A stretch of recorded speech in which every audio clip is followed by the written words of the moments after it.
আমরা সহজে মরতে চাই না, সব মরে যাক, আমরা মরবো না। কথা ঠিক না ভুল? মাঝে মাঝে বলছে না বাংলাদেশে পাঠিয়ে দেব, মাঝে মাঝে বলছে না ডিটেনশন ক্যাম্পে ভরে দেব। দেখছেন না ওই যে সিনজিয়াং প্রদেশে ভাই আমার উইঘুর মুসলমানদের তাদের ভাই আমার বিভিন্ন কাজের নাম দিয়ে ডিটেনশন ক্যাম্পে ভরে দিয়ে চীন জুলুম করছে, অত্যাচার করছে। কেন ভাই? তারা নামাজ পড়ে, দিন শরীয়ত মেনে চলে, কোরআন হাদিস মেনে চলে, তাই তাদেরকে ভাই আমার নাস্তিক বানাতে হবে। চীনের সরকার হচ্ছে নাস্তিক, সেই নাস্তিক বানাতে হবে। মায়ানমারে আপনারা দেখেছেন, মায়ানমারে উইঘুর মুসলমানদের উপর কি জুলুম করেছে। ফুলের মতো ছোট্ট ছোট্ট শিশু বাচ্চাকে মায়ের কোল থেকে নিয়ে পা দিয়ে টিপে তার পেটকে হত্যা করে জ্বলন্ত আগুনে ছুঁড়ে ফেলে দিয়েছে।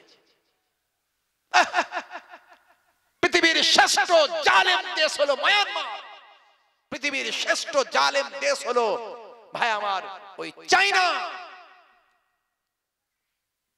কিছু মানুষ বলছে মুসলমানদের মারছে, কি বগল বাজাচ্ছে, কি খুশি। খুশি হবেন না, এক মাঘে শীত যায় না, এক মাঘে শীত যায় না, খুশি হবেন না। আজকে চীন ভারতকে চোখ রাঙাচ্ছে, আমার দেশকে চোখ রাঙাচ্ছে। মনে রাখবেন মুসলমান, আমরা দেশ প্রেমিক, এই দেশের জন্য আশফাকুল্লাহ স্বাধীনতার ইতিহাসে প্রথম শহীদ হয়েছে। মনে রাখবেন এই দেশের জন্য তিতুমির, এই বারাসাতের মানুষ মীর নিসার আলী তিতুমির, তিনি জানেন ইংরেজদের গোলা বারুদের কাছে বাঁশের কেল্লার কোনো মূল্য নাই। বাঁশ দিয়ে কি আর গোলা বারুদকে রোকা যায়? বন্দুকের গুলিকে কি আর বাধা দেওয়া যায় বাঁশ দিয়ে, লাঠি দিয়ে? তারপরেও তিনি জেনে শুনে জীবন চলে যাবে, কিন্তু পরোয়া করে না। আমার মতো তিতুমির মীর নিসার আলী হাফেজে কোরআন ছিল। পৃথিবীর ইতিহাস খুলে দেখুন, এই ভারতবর্ষের জন্য সবচেয়ে বেশি জীবন দিয়েছে আলেম হাফেজ আর এরকম ইমামেরা, সবচেয়ে বেশি জীবন দিয়েছে। তিতুমির বাঁশের কেল্লা করে জীবন উৎসর্গ করেছিল, অল্প কিছু সৈন্য নিয়ে ইংরেজদের বিরুদ্ধে লড়াই করেছিল নারকেল বেরিয়া গ্রামে। আপনাদের ইতিহাস জানা আছে। আজকে কিছু কলঙ্কিত ইতিহাস তৈরি হয়েছে, তারা এদের মেনে নিতে পারে না, মুসলমানদের অবদান তারা স্বীকার করতে চায় না। সবাই নয়, অনেক ভালো ভালো ঐতিহাসিক আছে, তারা স্বীকার করতে বাধ্য হয়েছে। মনে রাখবেন বন্ধুরা আমার, তরুণ যুবকেরা, এক মাঘেতে শীত যায় না। আজকে উইঘুরদের মেরে কেটে পুড়িয়ে জ্বালিয়ে তাদের অত্যাচার করে, তাদেরকে হাজার হাজার মানুষকে হত্যা করে তাদের জুলুম করেছে। 10 লক্ষেরও বেশি উইঘুর মুসলমান বাংলাদেশে ভাই আমার রোহিঙ্গা ক্যাম্পে এসে আশ্রয় নিয়েছে, কিন্তু বগল বাজিয়ে লাভ নাই। এক মাঘে শীত যায় না, তাহলে শান্তি কিন্তু মায়ানমারে আজও নাই। ইতিহাস বলছে, দেখুন এই রিপোর্ট তো বেশি আসে না, ভালো করে তালাশ করে দেখুন। মায়ানমারে যারা অত্যাচার করেছিল, যারা জুলুম করেছিল, এখন তারা মরছে, সেনারা শাসন করছে। মায়ানমারে আর সরকার নাই, সরকার শেষ হয়ে গেছে, সেনা প্রধান ক্ষমতা দখল করেছে, তাদের বাধা দিচ্ছে সরকারের লোকেরা, রাজনৈতিক দলের লোকেরা, আর সেনারা গিয়ে শুধু ঢিচ্চু ঢিচ্চু করে গুলি করছে। হাজার হাজার মানুষ আজকে মারা যাচ্ছে মায়ানমারে। ভালো করে ইতিহাস খুলে দেখুন, নিউজ খুলে দেখুন, ভালো করে তথ্য সার্চ করুন, ইন্টারনেট সার্চ করুন, পেয়ে যাবেন। সুখে নাই, মুসলমানদের মেরে সুখে নাই, মনে রাখবেন। কিন্তু দুর্ভাগ্য, আমরা মুসলমান এত মরছি, তার কারণ হলো একটাই, সেটা হলো আমাদের মধ্যে ঈমানের কমজোরি এসেছে। আমরা নামাজ ছেড়ে দিয়েছি, রাসূলের সুন্নত ছেড়ে দিয়েছি। যদি থাকতো গায়েবী মাদাদ আল্লাহ দিত। আবাবিল পাখি দিয়ে আব্রাহা বাদশাকে আল্লাহ ধ্বংস করেছে। পৃথিবীর শ্রেষ্ঠ ক্ষমতাশালী একটা রাজা বাদশা ছিল আব্রাহা বাদশা, সেই জামানার ভাই আমার ইয়ামানের বড় বাদশা ছিল আব্রাহা বাদশা। কাবা ধ্বংস করতে এসেছিল। মুসলমানেরা বলেছিল আমাদের তো কিছু নাই, আমরা কিভাবে লড়াই করব, আর কাবা শরীফকে বাঁচাবোই বা কি করে, আমরা সব পালিয়ে যাই। বলে সবাই পালিয়ে গিয়েছিল, আল্লাহকে বলেন আল্লাহ আমরা চলে যাচ্ছি, আমাদের ক্ষমতা নাই, কিন্তু তোমার কাবাকে তুমি রক্ষা করো। আল্লাহ বলল চিন্তা করবি না, কাবা ঘরকে রক্ষা করার জন্য পৃথিবীর কোন সেনা দল আমার পাঠানো লাগবে না, কোন সৈন্য লাগবে না, কোন হাতি ঘোড়া লাগবে না, কোন কামান তোপ লাগবে না, কোন বম বারুদ লাগবে না, কোন পরমাণু বোমার ক্ষমতা দরকার হবে না। আমি ছোট ছোট পাখি পাঠাবো, পাখি আবাবিল পাখি পাঠিয়েছিল, তারা 3টে করে শুধু ভাই আমার বুলেট নিয়ে এসেছিল, বুলেট 3টা করে বুলেট, পাথর, মুখে একটা, 2 পায়ে 2টো, ওপর থেকে এমন ফেলেছিল যেখানে পড়েছিল কুদরতি ক্ষমতায় ভাই বুলেটের থেকে বেশি গতি ক্ষমতা ভাই আমার যাদের উপর পড়েছিল, আল্লাহ কোরআনে বলেছেন কাসফিম মাকুল, তারা সব চর্বিত ঘাসের ন্যায় হয়ে গিয়েছিল।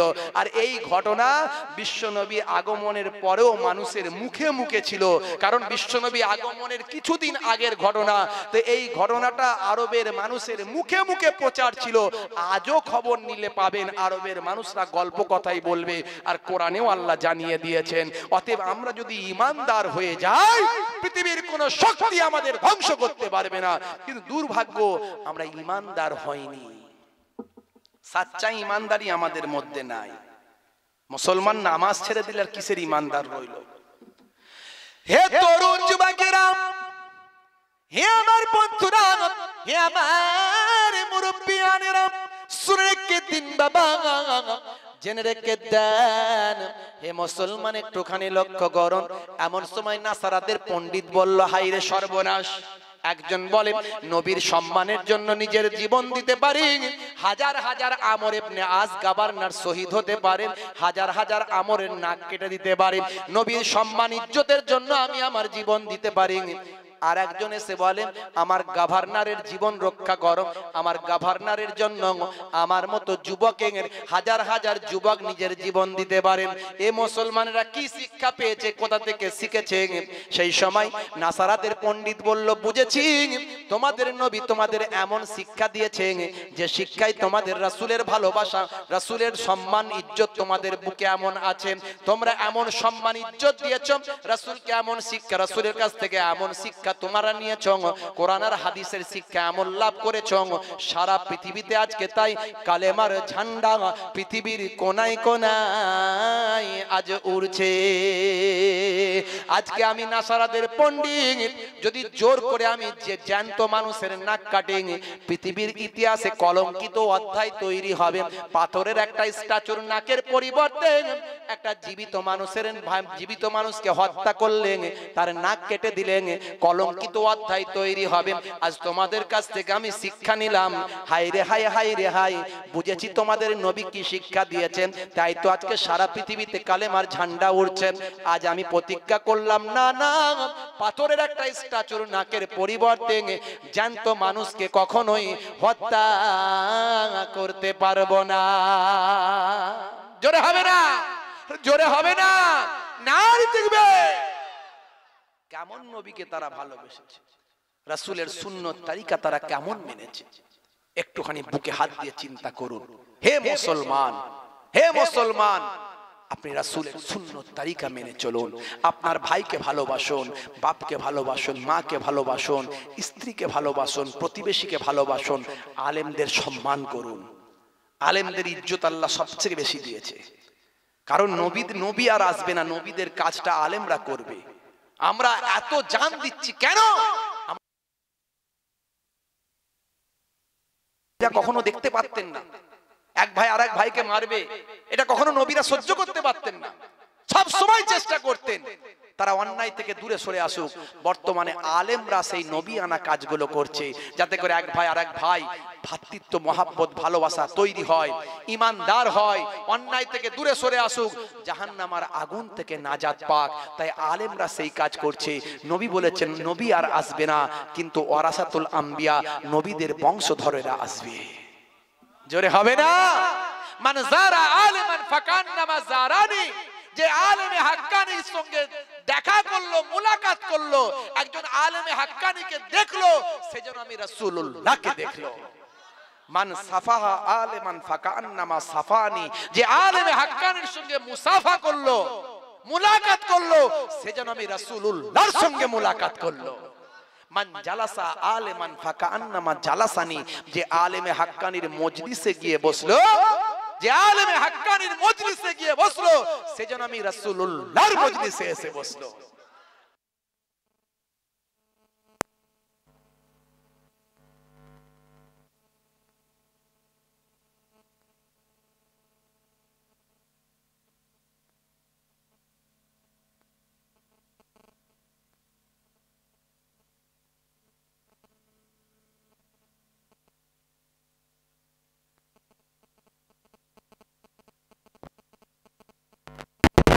জেসে বড় বড় ডায়লগ দিয়ে বেরিয়ে যাচ্ছে, পয়সা কামায় ভালো করে মুরগির গোশত ছিঁড়ে চলে যাচ্ছে, বেশ সুন্দর সুন্দর কথা বলছে। এই দুটো লোক আমার খবর ভালো জানবে, আমি সবাইকে লুকাতে পারবো, এই দুটো লোককে লুকাতে পারবো না। মানুষ 1 ঘন্টা 2 ঘন্টা 5 ঘন্টা নাটক করতে পারে, সারা ঘন্টার পর ঘন্টা নাটক করতে পারে না। মনে রাখবেন, ধরা পড়বি আসল কেস। এই ড্রাইভারের কাছে চোখে ধরা পড়বে, আর আমার ঘরের বউয়ের কাছে ধরা পড়বে। এই দুজনের কাছ থেকে খবর আপনি যদি নিতে পারেন, জানতে পারবেন মোহেবুল্লাহ হুসাইনি ভালো না মন্দ। বড় বড় ডায়লগ দিয়ে বেরিয়ে যাচ্ছে। এই মাওলানারা সব বসে আছে, সুফি দরবেশ, দেখে মনে হচ্ছে খুব আল্লাহর ওলি মানুষ সব। কেমন এদের, ইনাদের গাড়ির ড্রাইভার বলতে পারবে, আর ঘরের বউ বলতে পারবে আমি মাওলানা, আমি পীরের আওলাদ, আমি নাতি, আমি পোতা, আমি ছেলে, পীরজাদা পীর সাহেব, বড় বড় লেকচার দিয়ে বেরিয়ে যাচ্ছি। হ্যাঁ মুসলমান, মনে রাখবেন আখলাকটা আমার যেন ঠিক হয়। আলেমে হাক্কানি যদি আমি হই, তবে আমার জন্য এই কথাগুলো প্রযোজ্য, না হলে প্রযোজ্য নয়। বন্ধুরা আমার, এখন তো বক্তা সবাই, আলেম সবাই, আলেমের শেষ নাই। স্টেজে উঠে শুধু গলাটাকে একটু বাগিয়ে ফেললাম, ব্যাস বড় বক্তা। বাংলা ভাষাও জানে না, কথা বলতে জানে না, নামাজ কাজা করে, নামাজ পড়ে না। তার চেহারা দেখলে বোঝা যায় রাসূলের তরিকা নাই, সুন্নত নাই, মুখে এক মুষ্টির বেশি দাড়ি নাই, গোপের পানি সবসময় মুখে ঢুকছে আর বেরোচ্ছে। হতে পারে ভুল, 2-5 দিন 10 দিন গোপ কাটা হয়নি, ঠিক আছে, কিন্তু 12 মাস যদি একই থাকে, রাসূলের সুন্নত তরিকা তার মধ্যে নাই, চাল চলন নাই, ভাষার মধ্যে ত্রুটি আছে। এক বক্তা আরেক বক্তার বিরুদ্ধে ডাইরেক্ট সমালোচনা করছে, গালমন্দ দিচ্ছে। এক মাওলানা আরেক মাওলানার বিরুদ্ধে ডাইরেক্ট সমালোচনা করছে, গালমন্দ দিচ্ছে। কেন রে ভাই? ও দোকান ভালো চলছে না, খদ্দের কম, খদ্দের কম, তো খদ্দের কম আল্লাহকে বলো। এক মাস্টার আর এক মাস্টারকে সহ্য করতে পারছে না, ওর কাছে পড়াবেন একদম, খুব বাজে মাস্টার, কিচ্ছু জানে না, কতজন ফেল করেছে জানো, একদম পড়াবে না, বদনাম করছে। আর এক মাস্টার এক ডাক্তার আর এক ডাক্তারের বদনাম করছে, একদম ওর কাছে যাবে না। আরে বাবা, কত লোক মরে গেল, তোমার কাছে খবর নাই, ওষুধ খেয়ে মারা গেছে জানো, কার কাছে তুমি ট্রিটমেন্ট করতে যাও? এক দোকানদার আর এক দোকানদারকে কত বিরুদ্ধে বলছে, সব ভেজাল মাল, সব ভেজাল মাল, যে মালগুলো দেখছো সব ভেজাল, একদম ওই দোকানে উঠবে না। ছি ছি ছি ছি ছি ছি ছি। এক বক্তা আর এক বক্তার বিরুদ্ধে, অমুক মাওলানাকে দাওয়াত করেছো, হুজুর আমার দাদা পীরের সেলসেলার বক্তা,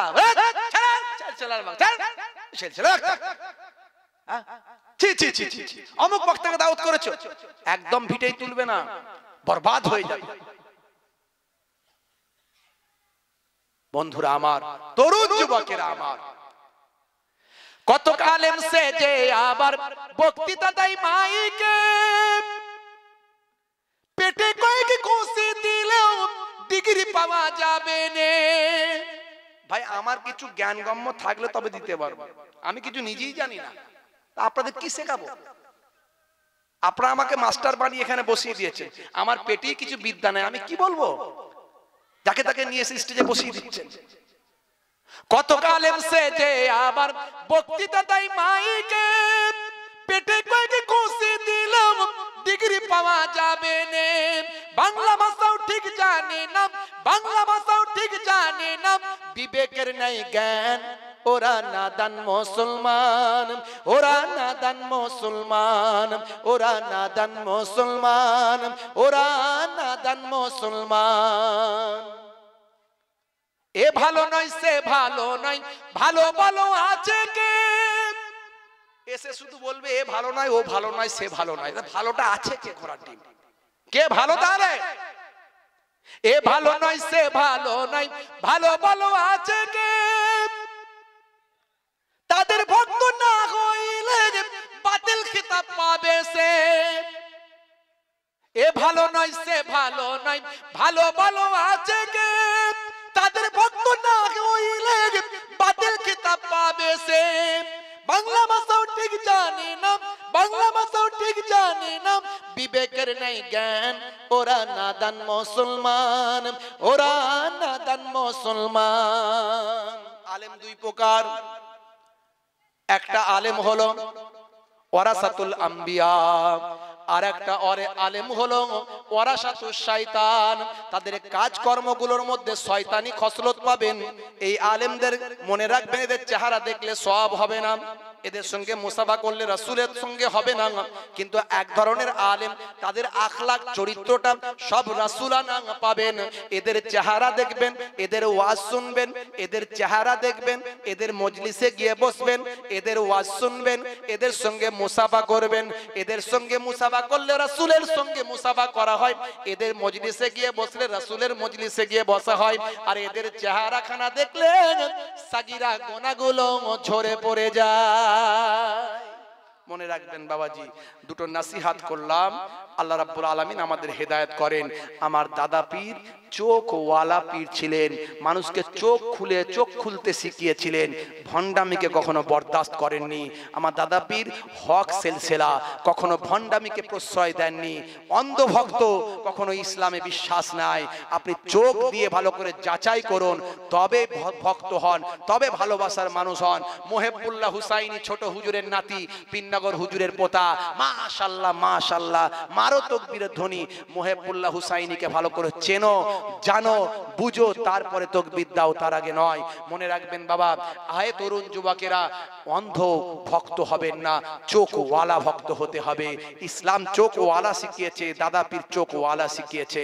মুসলমান আলেম ওলামাদের ভালোবাসবেন, আলেমদের মহাব্বত করবেন, আলেমদের ভক্ত হবেন, আলেমদের কথা মেনে চলবেন। এলাকার নেতা হলো আলেম, তার উপরে কেউ নেতা নাই।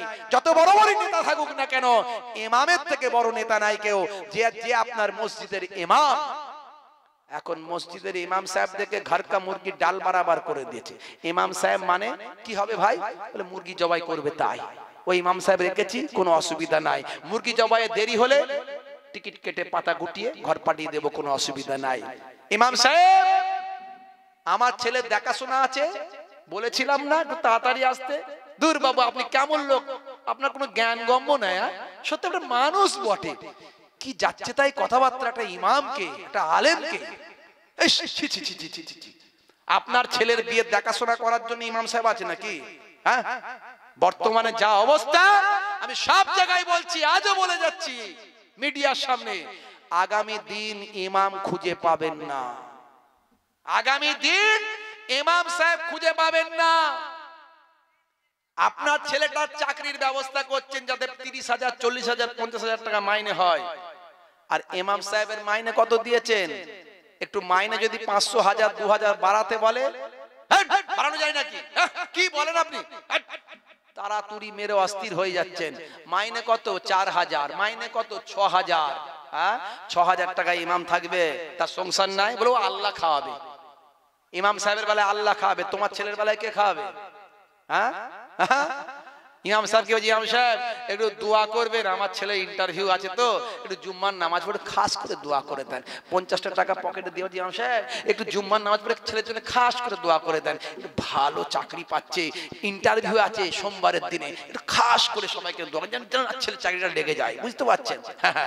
ইমাম সাহেব দোয়া করছে, আল্লাহ আল্লাহ, তুমি আমাদের এই প্রেসিডেন্ট সাহেবের ছেলের আল্লাহ চাকরিটা তুমি লাগিয়ে দাও, ভালো চাকরি আল্লাহ, একদম যেন ফসকে না যায়, চাকরি অবশ্যই আল্লাহ লাগিয়ে দাও, আর মাইনেটা তুমি আমার মতো দাও। প্রেসিডেন্ট সাহেব সহ্য করতে পারে না, সঙ্গে সঙ্গে এটা কেমন দোয়া হলো, এটা কেমন দোয়া হলো? কেমন আমার যদি চলে আপনার ছেলে চলবে না কেন? হ্যাঁ, খুব চালাক। ইমাম সাহেবের বেলায় চালাকি সব শেষ, খালি ঘন ঘন শুধু বলে পাতা গুটিয়ে দেবো, চাকরি খাইয়ে দেবো। হ্যাঁ, পাতা গুটিয়ে দেবো, টিকিট কেটে দেবো, তলপি গুটিয়ে দেবো, ঘন ঘন ইমাম সাহেবকে থ্রেট। এমন গ্রাম আছে ভাই, আপনার এখানে না, আপনাদের এখানে ভালো।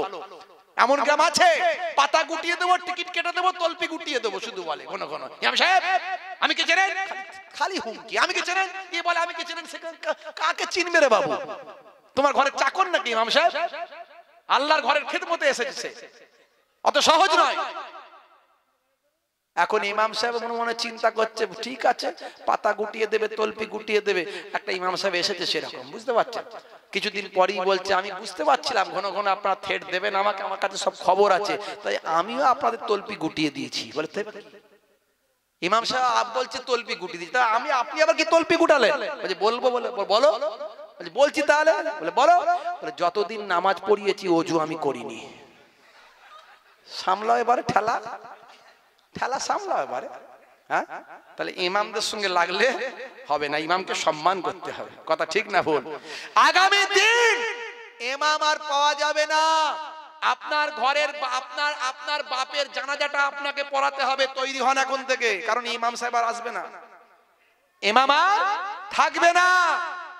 ৬,০০০, ৫,০০০, ৪,০০০ টাকায় ইমাম থাকবে না। আমি সব জায়গায় বলি, আজও বলে যাচ্ছি মিডিয়ার মাধ্যমে, সারা পশ্চিমবঙ্গের সমস্ত জায়গাতে বলি, ইমামদের মাইনে বাড়াতে হবে, 10 থেকে 15,০০০ টাকা মিনিমাম করতে হবে এই বাজার মূল্যে। যদি করতে পারে তবে ইমাম দেখবেন আরো তৈরি হবে, আরো ইমামতি করার জন্য আলেমরা এগিয়ে আসবে। নতুবা আগামী দিন বলে কাজ করে খাবো, তবু ইমামতি করব না। এমনি তো লোকে বলে যার নাই কোনো গতি সে করে ইমামতি। হ্যাঁ, সেই ইমামদের সম্মান করতে হবে। বাবাজি আমার, তরুণ যুবকেরা আমার, মুরব্বিয়ানেরা আমার, আলেমদের ভালোবাসুন, ইমামদের সম্মান করুন, রাসূলের সুন্নত তরিকা মেনে চলুন, রাসূলকে মহব্বত করুন, নামাজ ছেড়ে দেবেন না, রাসূলের তরিকা সুন্নত ভুলে যাবেন না। বাবাজি আমার, সুদের ব্যবসা থেকে সরে আসুন, ঘুষের ব্যবসা থেকে সরে আসুন, ভাই আমার লটারির টিকিট কাটা থেকে সরে আসুন। ভাগ্য পরীক্ষা, আল্লাহ ভাগ্য তৈরি করে দেন, পরীক্ষা করার দরকার নাই। দেখবেন অনেক লস। আপনি হয়তো 50 লাখ পেয়ে গেছেন একবার, কিন্তু সারা পশ্চিমবঙ্গের দিকে তাকিয়ে দেখুন কত মানুষ 50 কোটি তার লস হয়ে গেছে, কত মানুষের সর্বশান্ত হয়ে গেছে, ভিটে মাটি জমি জায়গা বিক্রি হয়ে গেছে। তারপরে কেউ একজন পেয়েছে। এই এত মানুষের যে লস হয়েছে সেটা কেউ জানে না, কিন্তু একজন পেয়েছে, সব বড় বড় মিডিয়ায় প্রচার হচ্ছে, এত পেয়েছে তত পেয়েছে। এই করে করে শেষ হয়ে গেল, ভালো ভালো পরিবার নষ্ট হয়ে গেল। লটারির টিকিট থেকে সরে আসুন, আল্লাহর উপর ভরসা রাখুন, ইমানদার হয়ে যান। পৃথিবীর কোনো শক্তি আপনাকে ধ্বংস করতে পারবে না। আমার আল্লাহ কবুল করেন, বলুন আল্লাহুম্মা আমিন। যাই হোক বাবাজি আমার, 2-4 কথা বললাম, আল্লাহ কবুল করেন, বলুন আল্লাহুম্মা আমিন, বলুন আল্লাহুম্মা আমিন। ভাইরা আমার, তরুণ যুবকেরা আমার, আমার জন্য দোয়া রাখবেন, আমি আপনাদের জন্য দোয়া রাখি। সালাম কিয়াম হয়ে গেছে, 3 বার সূরা ফাতিহা আলহামদুলিল্লাহ শরীফ, 3 বার সূরা ইখলাস কুল হুয়াল্লাহু শরীফ, 3 বার দরুদ শরীফ পাক তেলাওয়াত করেন, মোনাজাত হবে।